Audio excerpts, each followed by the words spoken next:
Quando chiesero a David Fincher la ragione per cui descrivesse sempre assassini, perché si interessasse unicamente a serial killer o unicamente al male che stava dietro al potere, cioè perché privilegiasse sempre questa situazione, chiamiamola così, gotica, oscura, nera, la parte peggiore dell'animo umano, David Fincher rispose: voi non potete immaginare i demoni che ho dentro. Questa in seguito lui ha detto che erano soltanto una battuta, ma nel caso del suo ultimo film, Mank, la situazione è vera perché il suo protagonista, Herman Mankiewicz, è davvero un uomo con i demoni dentro ed è proprio la storia di questi demoni e del tentativo di esorcizzarli, di domarli, questa forza che all'interno di ogni creazione artistica è lo specchio oscuro che da una parte ti dà la gioia, la soddisfazione di una creazione, ma dall'altra parte ti dà la dannazione e la disperazione del lavorio, della critica ossessiva, del dubbio costante. E quindi questo personaggio è davvero un personaggio straordinariamente emblematico. Herman Mankiewicz è lo sceneggiatore di Quarto Potere, il film di Orson Welles che viene ritenuto uno dei capolavori assoluti. Ma in questo caso Orson Welles, con la sua ingombrante presenza sia artistica che fisica, è soltanto in secondo piano. La storia si svolge unicamente ed è diretta, incentra completamente, mette sotto la lente soltanto la figura di Herman Mankiewicz, che è lo sceneggiatore. È uno dei pochi film in cui finalmente lo sceneggiatore, parlo da sceneggiatore, sono regista ma sono stato sceneggiatore e sono tuttora sceneggiatore dei miei film, la figura dello sceneggiatore viene fuori perché c'è un'antichissima diatriba che va avanti da sempre fra registi e sceneggiatori, cioè lo sceneggiatore si ritiene il compositore della musica e il regista viene definito generalmente l'esecutore di questa musica.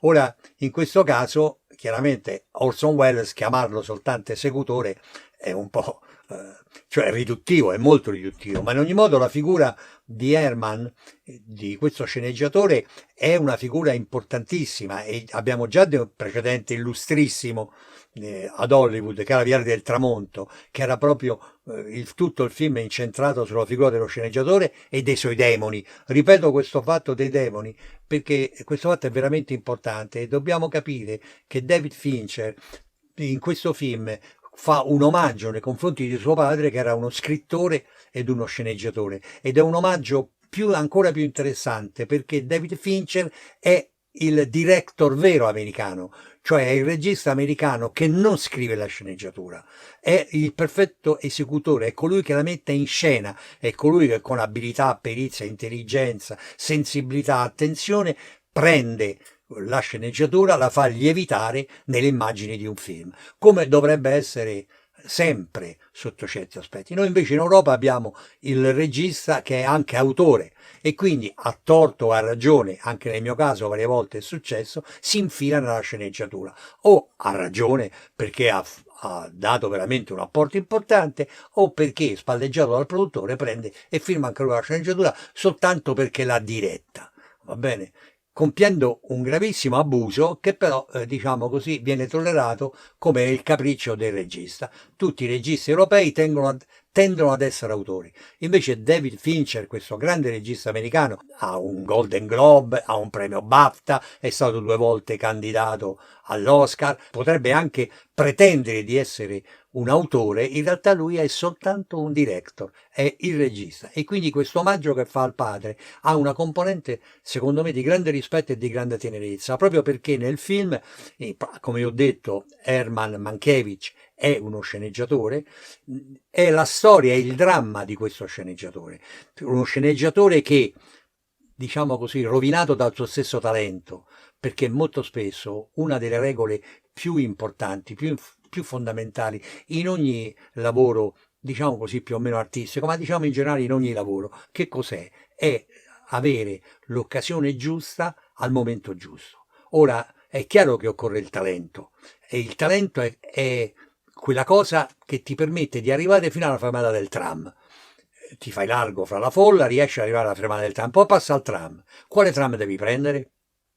sbagliare l'occasione, come nel caso succede proprio ad Herman, che precedentemente del film lui ha sbagliato le occasioni, si è fatto divorare dai propri demoni. Perché? Perché proprio per l'intelligenza e la sua capacità poteva essere complice di una serie di uomini di potere. E noi vediamo che poi nel film In Quarto Potere, è proprio il racconto di un uomo di potere, ed è raccontato così bene proprio perché Herman ne conosce, diciamo così, retrobottega, sa tutto quello che accade dietro, e ogni uomo di potere ha bisogno di qualcuno accanto che sia molto in gamba. Anche nel panorama contemporaneo, se voi vedete, ogni grande uomo di potere ha, diciamo così, uno spin doctor, ha un grillo parlante, ha qualcuno al quale ricorre, il quale gli consiglia, il quale gli dà una situazione. E questa persona generalmente è una persona di una grande intelligenza e di una grande brillantezza. Questo fatto è fondamentale nel cinema, cioè ci deve essere qualcuno che è in grado di valutare, di capire, va bene, di sapere i gusti del pubblico, di intuirli prima. Questo dovrebbe essere lo sceneggiatore o addirittura il capo delle sceneggiature. Quindi che generalmente è una persona di grande talento, di grande intuito o perlomeno di grande senso commerciale. Ora, saper cogliere il momento opportuno per fare una cosa, per fare una scelta, è fondamentale. Ed Herman l'ha perduto. L'ha perduto perché questa è la verità, non è tanto il racconto della storia. Cioè il film racconta questa verità. Lui è stato un giornalista importante, è stato un brillante commediografo, è arrivato ad Hollywood, e a Hollywood ha avuto la possibilità di entrare nel gioco del potere. E di fronte al potere lui, che è una persona fondamentalmente onesta, si è rifiutato di diventare complice. Cosa che invece è accaduto a suo fratello, Joseph Mankiewicz, il quale con molta abilità, senza compromettersi, ma con molta abilità a trovare le occasioni giuste, ed è diventato un grande, importantissimo regista da 4 Oscar, cosa che è accaduta a Robert Wise. Robert Wise, che era il montatore di Quarto Potere, ed è uno che non ha tardato a prendere l'occasione. Quando un regista è stato scartato, lui immediatamente ha preso il suo posto e chiaramente ha fatto carriera, e anche lui ha guadagnato 4 Oscar. Quindi, cioè, io sto parlando di persone di talento, non di furbetti che si infilano fra le pieghe delle situazioni. Sto parlando di persone di talento che hanno saputo cogliere il momento opportuno, il momento giusto, va bene, per poter... Invece no, nel nostro caso Herman non l'ha fatto, e a questo punto ha cominciato a bere, proprio perché ha perduto, sa di aver perduto l'occasione, tutti quanti noi sappiamo, ha perduto a bere, ha cominciato a bere, ha cominciato a giocare per cercare di rifarsi, o anche per una forma quasi di rivalsa contro questo fatto. Si vanta che lo studio lo supporta e lo sopporta, perché in realtà lui si vanta di non essere stato mai licenziato, ma è proprio questo il suo problema. Mentre noi sceneggiatori europei viviamo di volta in volta, non siamo stipendiati da nessuno, e quindi ogni volta creiamo una cosa, la portiamo e corriamo il rischio che venga buttata nel cestino o che prenda l'Oscar, e quindi siamo liberi di inventare le nostre storie. Lo sceneggiatore americano lavora per lo studio, praticamente prende tanto a settimana, sta lì in una stanza e deve scrivere. E quindi a questo punto, sia che produca sia che non produca per un certo tempo, lui prende sempre i soldi, sta a stipendio. Questa battuta noi la facevamo, noi giovani sceneggiatori, per quelli che lavoravano con la Rai o per quelli che lavoravano con Mediaset. Dicevamo con un tono di disprezzo, purtroppo lo dicevamo, perché poi è tutta gente che si è sistemata molto bene, che loro stavano a stipendio, mentre invece noi eravamo i Robin Hood della sceneggiatura. Ogni volta saccheggiavamo i produttori, avevamo il colpo di genio e facevamo il film che aveva successo. Ma tutto questo chiaramente apparteneva ai favolosi anni 70-80, quando queste banditate potevano accadere. Ora Herman, che cosa accade? È il momento in cui proprio si rende conto di questo, e ad Hollywood è arrivato questo giovane genio che fa le banditate, che si chiama Orson Welles. Orson Welles viene da un successo clamoroso alla radio, viene da alcune messe in scena teatrali straordinarie, addirittura ha fatto un Macbeth voodoo, mettendo in scena 40 stregoni voodoo che danzavano invece delle famose streghe shakespeariane. Ha fatto un'altra messa in scena molto importante, usando addirittura, scimmiottando Mussolini, va bene? E il fascismo. Quindi sono situazioni clamorose che gli hanno dato un grande successo, ma tutto questo l'ha fatto a 22-23 anni, quindi è visto come un giorno. E poi ha fatto la Guerra dei Mondi, questa straordinaria trasmissione radio che lui ha dato in diretta come se fosse un avvenimento reale, come se fosse una radiocronaca, per cui l'America ha creduto davvero che fossero arrivati i marziani. Sull'onda di questo successo va ad Hollywood. Chiaramente ad Hollywood, in una situazione consolidata e diciamola pure ingessata dai divi e dalle major, che cosa accade? Che non è visto di buon occhio. Sì, la RKO gli ha fatto il più favoloso contratto del momento, ha la libertà assoluta, non c'è il producer cut, cioè rimane solo il regista, sceglie tutto, però questo gli crea una forma di antipatia, gli crea una forma quasi di odio e quindi gli viene dato chi? Gli viene dato lo sceneggiatore intelligente, brillante, mordace, feroce, divertente, cattivo, ma che comincia a essere fallito, che è Herman Mankiewicz. Comincia a essere fallito proprio perché ha voluto, ha evitato e ha combattuto una serie di situazioni che sono le situazioni degli studios, che già si compromettevano con il potere. Il famoso Irving Thalberg, il famoso Golden Boy di Hollywood, morto a 37 anni di una polmonite e che a soli 37 anni aveva già prodotto 36 film, che cosa fa? Ruba un'idea che Herman la butta là, mezzo bevuto e sfottendo, dicendo ma perché non fingi che ci siano dei vagabondi che arrivano in California e quindi crei il panico per le prossime elezioni? Irving prende e fa addirittura filmare i vagabondi che scendono e siccome sono pochi li infoltisce con delle comparse e quindi queste cose passano sul cinegiornale e sembrano vere. Quindi Herman ha le idee che potrebbero servire al potere, ma si rifiuta di mettersi al servizio del potere e soprattutto si rifiuta di mettersi al servizio di Randolph Hearst. Randolph Hearst è il più grande editore del momento, è colui che ha 30 stazioni radio e 40 giornali, quindi è una persona che ha una villa di 250.000 ettari ed è lungo il mare a 23 chilometri di costa, quindi con un castello immenso, monumentale, quindi è un Tycoon veramente ed è veramente il prototipo di Citizen Kane, tant'è vero che lui scriverà questa storia che sotto certi aspetti è la sua storia, perché il personaggio di Joseph Cotten che è nel film in Quarto Potere è sotto certi aspetti Herman. Proprio per questa ragione che Orson Welles è detestato e gli viene dato Herman, Herman accetta di fare questo film perché è ridotto al lumicino. Tutta la sua genialità, tutta la sua intelligenza se l'è bevuta all'alcol e al tavolo da gioco, è sopportato, è quasi deriso. Sì, tutti più o meno lo rispettano perché ha una lingua mordace e ti può bruciare con una battuta, ma al di là di questo è ben poca cosa e quindi viene, fra virgolette, in dialetto, in gergo, rifilato a Orson Welles, sperando che tutti e due falliscano. Ed Herman accetta di fare questa sceneggiatura anche senza nome, cioè accetta di fare il ghostwriter.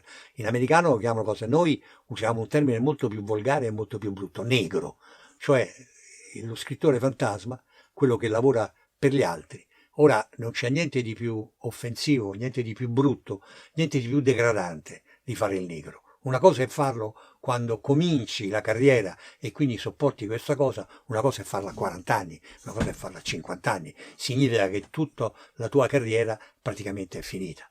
E Herman accetta di fare fra virgolette, scusatemi questo termine, il negro, il ghostwriter di Orson Welles. Ma mentre scrive questa sceneggiatura, nelle condizioni peggiori si è rotto una gamba e quindi addirittura deve stare immobile in un letto, mentre scrive questa sceneggiatura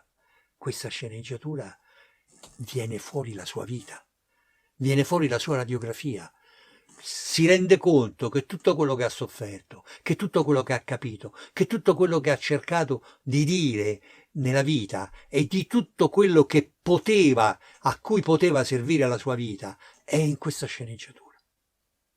E quindi che cosa fa? Si rifiuta non di venderla, si rifiuta di presentarla in maniera anonima. Non dico come va a finire, perché non voglio fare uno spoiler, però chiaramente vi prego di capire la sofferenza, il dolore e la rivolta di questo fatto. Fincher, proprio perché è figlio di uno sceneggiatore, il padre aveva scritto Aviator, che poi non è stato fatto, e aveva scritto circa 30 anni fa, 40 anni fa, questa sceneggiatura. Fincher se l'è portata dietro.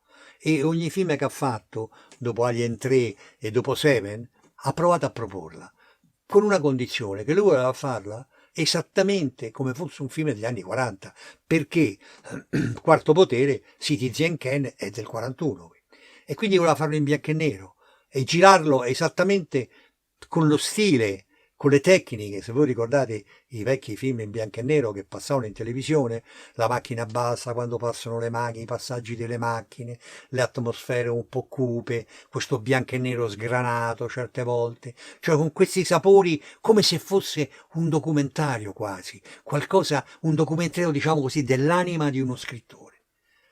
L'anima, in questo caso di suo padre, l'anima di tutti gli scrittori, l'anima di tutti gli sceneggiatori. Scusate se mi riscaldo su questo film, perché non so quanto potrà piacere al pubblico in generale, però a noi del cinema, a noi bestiacce della pellicola, questo film sotto certi aspetti ha commosso, sotto certi aspetti questo film ci ha dilaniato il cuore e soprattutto agli sceneggiatori ha ricordato tante cose, perché anch'io ho fatto il ghostwriter, anch'io in un momento drammatico della mia vita in cui ero disperato perché per una serie di lutti terribili, terribili, con due bambini piccoli e non sapevo esattamente come tirare avanti perché dovevo pagare le tate, dar da mangiare ai bambini, dovevo cambiare casa, avevo speso tutti i soldi per curare la persona che amavo. E in questa situazione io ho accettato di fare dei film senza firmarli, con un dolore tremendo, anche perché tra l'altro alcuni di questi film erano dei film ai quali tenevo particolarmente.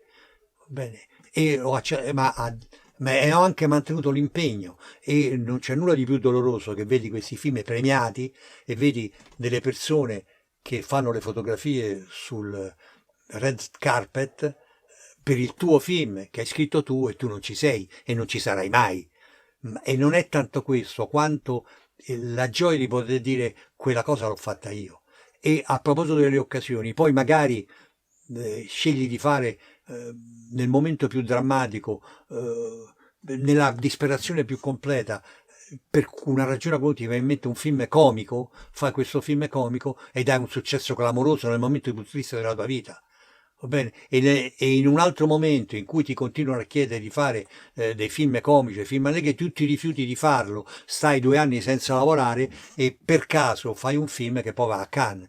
Quindi ci sono delle situazioni in cui sei veramente un torero nell'arena e ogni volta esce questo toro che ti incorna ed è un insuccesso, hai le ferite e sei piegato, ma devi continuare a far girare la muleta, devi dare spettacolo, devi inventare una cosa. Quindi Herman, quando non può scrivere, dà spettacolo con le sue battute, dà spettacolo con le sue cattiverie, dà spettacolo con i suoi scherzi, dà spettacolo in ogni modo, perché è come una forza che ha dentro di te. Devi raccontare, devi creare storie. Ora, tutto questo Fincher lo rappresenta, a mio giudizio, molto bene. Lo rappresenta in maniera dolorosa, in maniera cosciente, in maniera chiara.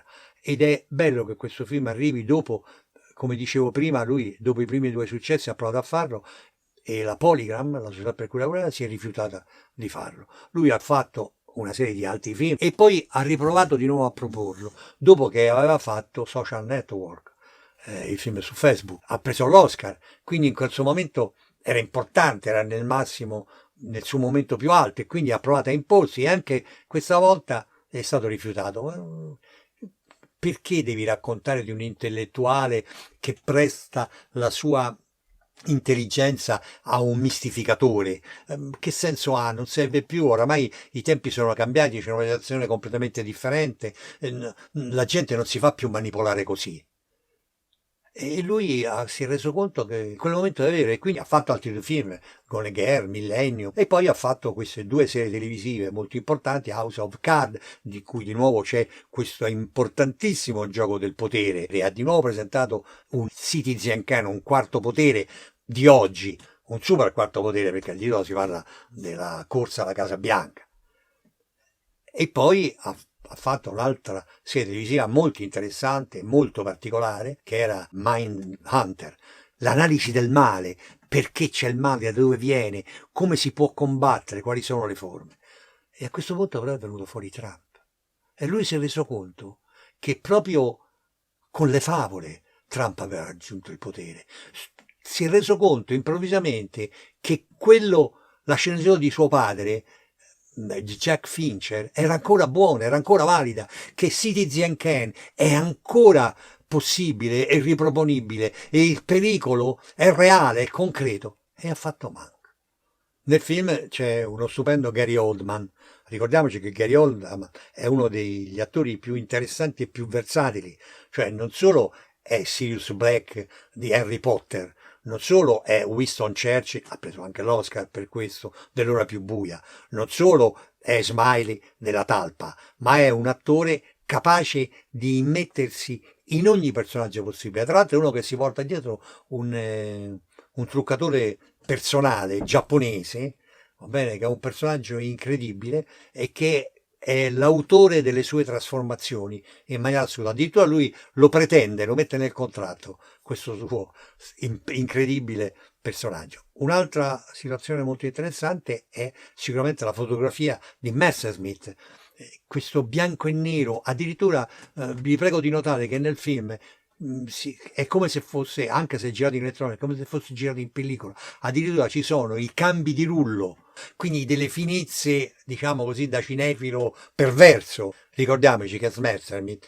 parte come direttore delle luci di Cronenweth, il direttore della fotografia storico di Fincher, e poi, proprio aiutato da Cronenweth, ha esordito prima con Mindhunter, va bene? E poi in questo film. E quindi è lui l'autore di questa incredibile fotografia bianca e nera degli anni 40. Per quanto riguarda l'aneddoto, questa volta devo raccontare un episodio particolare. E questo episodio riguarda il modo con cui ho conosciuto personalmente, fisicamente, Orson Welles. Che cosa è accaduto? Era la fine degli anni 70, i primi anni 80, forse non ricordo benissimo la data. So soltanto che nel giro di amicizie avevo incontrato un giovane aiuto regista che in realtà era un allievo del centro sperimentale, greco era. E questo era un ragazzo abbastanza simpatico, ma soprattutto era un ragazzo molto gentile e purtroppo questo succede nel nostro gruppo di cinematografaretti.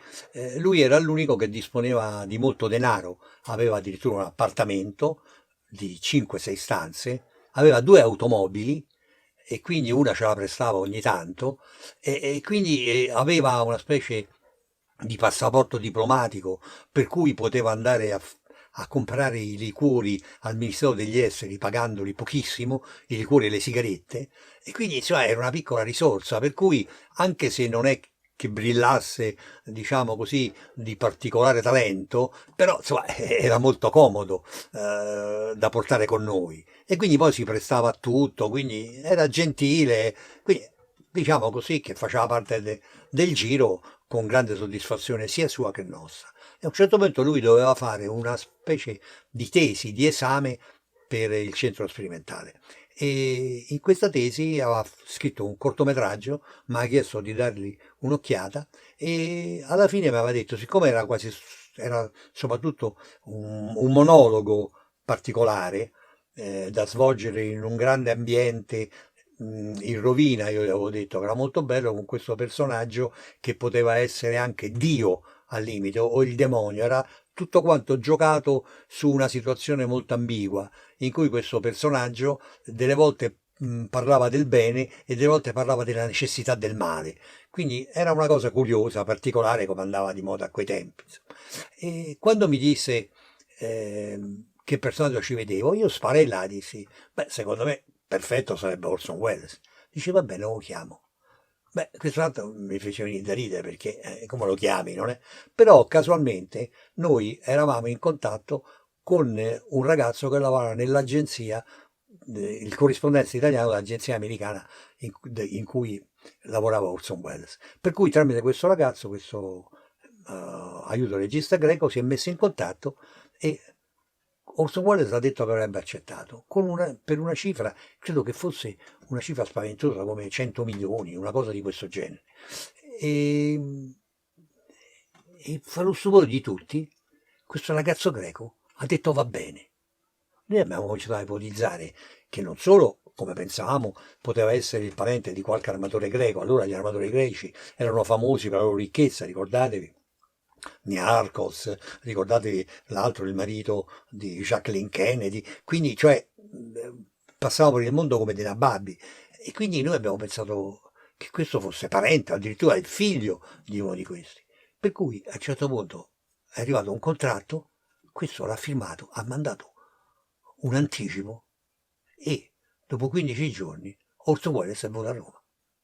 Noi impazziti. Orson Welles, questo qui dirigeva Orson Welles su una sceneggiatura che firmava lui, ma che sotto certi aspetti avevo scritto io e un altro insieme, tutte e tre insieme. Quindi esaltati da questa situazione. E poi come dirige Orson Welles? Quindi abbiamo fatto tutte le prove, abbiamo pensato a fare un carrello, abbiamo pensato, c'è un carrello che si avvicinava al personaggio in questo ambiente. Siamo andati in giro a trovare questo ambiente, abbiamo dato una specie di grandissimo palazzo rinascimentale in rovina, quindi con degli stucchi dorati alle pareti, quindi abbiamo portato delle luci, abbiamo preparato tutto, siamo andati a prendere Orson Welles all'Excelsior, dove stava con una sua moglie, credo con la sua ultima moglie, che fosse una ragazza della Croazia o della Jugoslavia, allora credo che ancora si chiamasse la Jugoslavia, e lui con la Mercedes, con l'autista, siamo andati a prenderlo. Lui molto gentile, è venuto, è arrivato con questo foglio in cui era scritto questo testo. Noi che avevamo fatto tutte le preparazioni per le riprese, avevamo fatto i disegnini per sapere come muoverci, come fare le cose. Orson Welles è arrivato, si è guardato in giro e ha detto: First light, la prima luce è lì. Two light, lì. Camera, qui. Parapà, parapà, parapà, parapà. Ha fatto una piccola prova, parapà, parapà, parapà. Poi ha detto ok.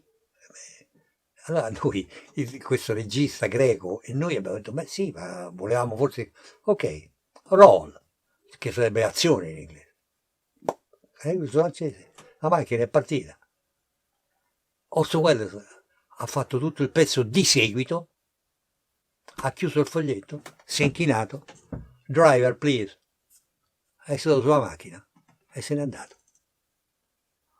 E noi non abbiamo mai più diretto e mai avuto più la possibilità di dirigere Orson Welles, ma abbiamo subito la sua direzione.